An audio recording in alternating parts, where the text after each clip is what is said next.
नमस्कार, मी ऋषिकेश मोरे शिरस्तामध्ये आपल्या सगळ्यांचं स्वागत करतो. मी सध्या दिल्ली येथील जंतर मंतर येथे उपस्थित आहे. मागे अभिजित दिपके आणि जे आंदोलक आहेत ते आंदोलन करत आहेत. धर्मेंद्र प्रधान जे आपले शिक्षण मंत्री आहेत त्यांच्या राजीनामा घेण्यासाठी ते आंदोलन करत आहेत. आणि महत्त्वाची गोष्ट म्हणजे महाराष्ट्रातील काही लोक इथे आलेले आहेत. दिल्ली त्यांनी गाठली आहे या आंदोलनासाठी. डॉक्टर थोरात आपल्यासोबत आहेत. ते एक लेक्चरर आहेत आणि गंगापूरचे शेतकरी, महाराष्ट्राच्या संभाजीनगर जिल्ह्यातील गंगापूर तालुक्यातून एक शेतकरी देखील आपल्यासोबत इथं आहेत. मी त्यांना भेटलो आणि आपण त्यांच्याकडून जाणून घेऊयात की ते का इथं आलेले आहेत. इतक्या दूरचा प्रवास त्यांनी केलेला आहे आणि या सगळ्यांमागे त्यांची काय योजना होती. सर, खूप खूप स्वागत आपलं. इथं येण्यामागचं कारण काय आणि कधी आला तिथे?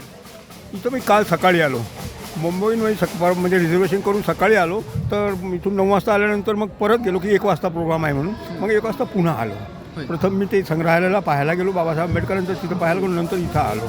ही माझी ड्युटी आहे असं मी समजलो. कारण माझं वय जर 78 वर्षाचं आहे, पण माझं एक कर्तव्य आहे की माझ्या येणाऱ्या पिढीसाठी, माझ्या येणाऱ्या नातवांसाठी मला हे शिक्षणाच्या करता जे बट्ट्याबोळ या लोकांनी केलेलं आहे त्याच्याकरता मला धरणं देण्याकरता मला येणं गरज वाटली म्हणून मी आलो. अच्छा, तुमची ओळख पूर्ण सांगा एकदा. मी डॉक्टर देवीचंद शामराव थोरात, मुक्काम मरोडा, पोस्ट कावसा, तालुका अकोट, जिल्हा अकोला इथे राहतो.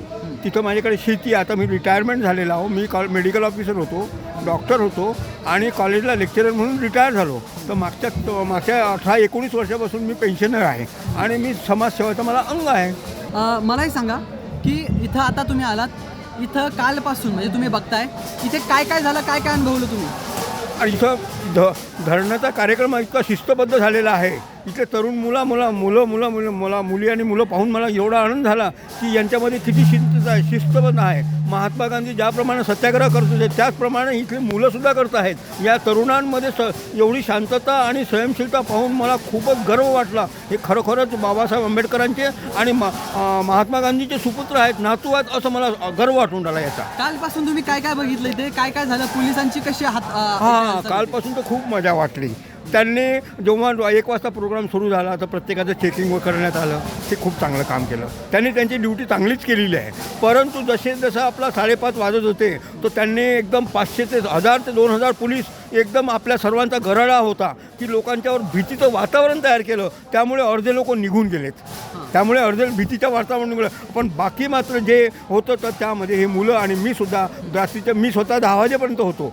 परंतु रात्रीला मी मुक्काम करून वयाच्यामुळे औषधं घ्यायचं होतं म्हणून मी थांबलो नाही. पण मी 10 वाजेपर्यंत होतो. या मुलांनी खूपच चांगल्यापैकी काम केलेलं आहे आणि हे शिस्तशीरपणे काम करत आहेत. खरोखरच हे बाबासाहेब आंबेडकर आणि महात्मा ज्योतिबा फुलेंचं, महात्मा गांधीचं हे काम करत आहे असं मला दिसतं आहे. तुम्ही आता थोड्या वेळापूर्वी इथे भाषण केलं मुख्य व्यासपीठावरून. काय भाषणाची रूपरेषा होती, काय भाषण केलं? मी मुख्यतः छत्रपती शिवाजी महाराज, महाराष्ट्रामध्ये छत्रपती शिवाजी महाराजाचं 1 नंबरचं नाव आहे. कारण त्यांनी तिथं लोकांना स्वातंत्र्य दिलेलं आहे. तिथं लोकांना त्यांनी संघर्षाची भावना निर्माण केलेली आहे. एक मावळा त्यांनी स्वतः तयार करून हजारो जाती जमातीचे मुलं जमा केले आणि आपल्या आईच्या आशीर्वादानं माता जिजाऊच्या माताच्या मार्गदर्शनाखाली त्यांनी या मावळ्यांना सर्व जातीचे महार, मांग, चांभार, कोळी हे सर्व जातीचे लोक त्यांनी हातात घेतले. मराठा लोक त्यांनी हातात घेतले आणि यांनी मावळ्याची फौज केली आणि आपलं स्वतःचं संघर्षाचं राज्य तयार केलं. तसंच मला हे मुलंसुद्धा असं दिसतात की उद्याचे हे तुम्ही जे संघर्ष करत आहात तर निश्चितच शिवाजी महाराजांचा आदर्श तुमच्यासमोर आहे, गांधीजींचा आदर्श तुमच्यासमोर आहे, ज्योतिबा फुलेंचा तुमच्याजवळ आदर्श आहे, सावित्रीबाई फुलेंचा आदर्श आहे, बाबासाहेब आंबेडकरांचा जो आहे. खरोखर तुम्ही सांगत होतात की छत्रपती शिवाजी महाराजांबद्दल किंवा डॉक्टर बाबासाहेब आंबेडकरांच्या विचारसरणीबद्दल महाराष्ट्रामध्ये एक वेगळ्या पद्धतीची भूमिका आहे आणि त्यामुळे तुम्ही इथे सुरुवातीला शिवाजी महाराजांचं नाव घेतलं. ते एकंदर प्रकरण काय होतं? माझं म्हणायचं असं होतं की मी जेव्हा अभिजितचा प्रोग्राम पाहत होतो मागच्या 21 तारखेपासून तर काहींच्या प्रतिक्रिया अशा, अरे ओ ना जय भीमाला आहे ना अशी भाषा वापरत होते. मला वाटलं की मग मला दुःख झालं. कारण मी पुण्याचा प्रोग्राम पाहिला तर मला दुःख वाटलं की तो प्रोग्राम पाहताबरोबर मला वाटलं अरे जय भीमाला आहे.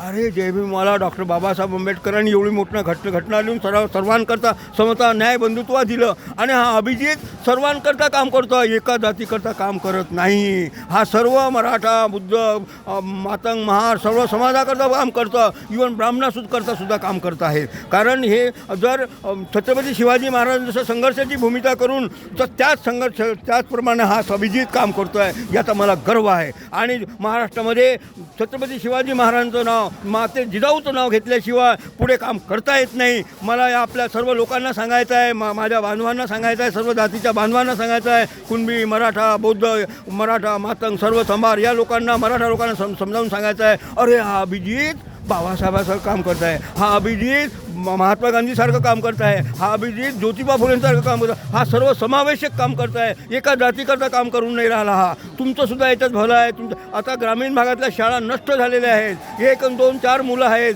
आता इथे नीटचा मुद्दा आहे. हां. नीटच्या विद्यार्थ्यांसंदर्भातलं अभिजितचं हे आंदोलन सुरू आहे, याबद्दल काय आहे? नीटचं तर खूपच महत्त्वाचं आहे.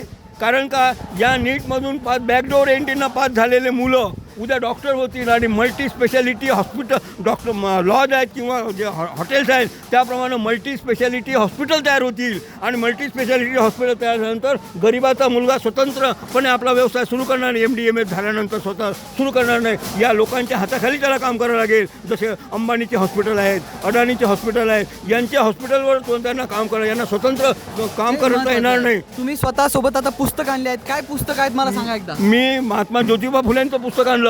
त्यांनी ज्योतिबा फुलेंनी मोठी क्रांती केली आणि 150 वर्षात 200 वर्षापूर्वी त्यांनी मातंग महार सर्व मुलामुलींकरता शाळा काढल्या.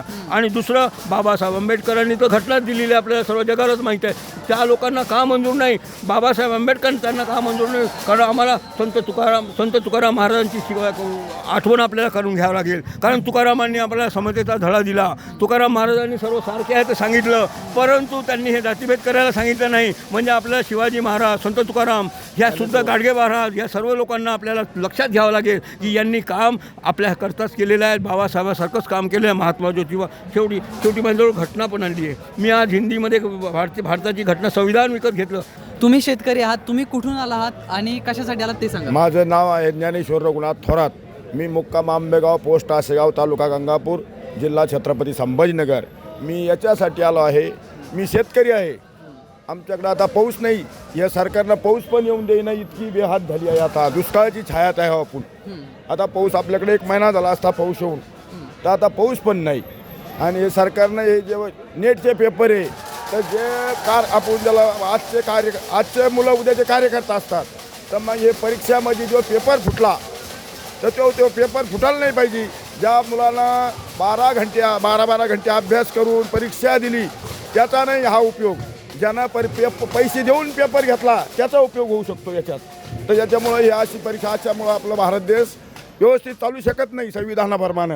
हे फक्त अडाणी अंबानी यांच्या पैशाच्या लालचीमुळे चालते. तर मला एक म्हणायचं आहे, आपल्या महाराष्ट्रात देशात 10 वर्ष झाली, 12 वर्षापासून मी 7,000 रुपयेच कापूस शिकितो. आणि खताची गोणी आज 2200ला झाली, तवा होती 1700ला. तुमचं सोयाबीन पाहायला गेलं तर 3-3.5 हजाराच्या वर घेत नाही. गावाला 2-2.5 हजार रुपये भाव देता फक्त. तर शेतीमालाला भाव नाही. हे सरकार नुसतं व्यापाऱ्याचं सरकार आहे. तुम्ही आता हे जे इलेक्शन झाले ना, ते इलेक्शन हे नुसते पैशाच्या जोरावर झाले. पैशाच्या, त्यांचेच कार्यकर्ते, त्यांचेच माणसं, त्यांनाच कामं दिले, त्यांचेच. आता इथे नीटचा विषय सुरू आहे, तुम्ही इतक्या दूर आलात, काय तुमच्या मागण्या असतील सरकारकडे नीट संदर्भामध्ये? नेट संबंधामध्ये मला असं वाटतं हे शिक्षण आपलं संविधानाप्रमाणे चाललं पाहिजे. संविधान कसं डॉक्टर बाबासाहेब मोदी साहेबांना तर संविधानाची शपथ घेऊनच पंतप्रधानाची शपथ घेतली ना. मग ही त्याच्यासाठी शपथ घेतली होती का अशी नेटचे पेपर फोडायसाठी?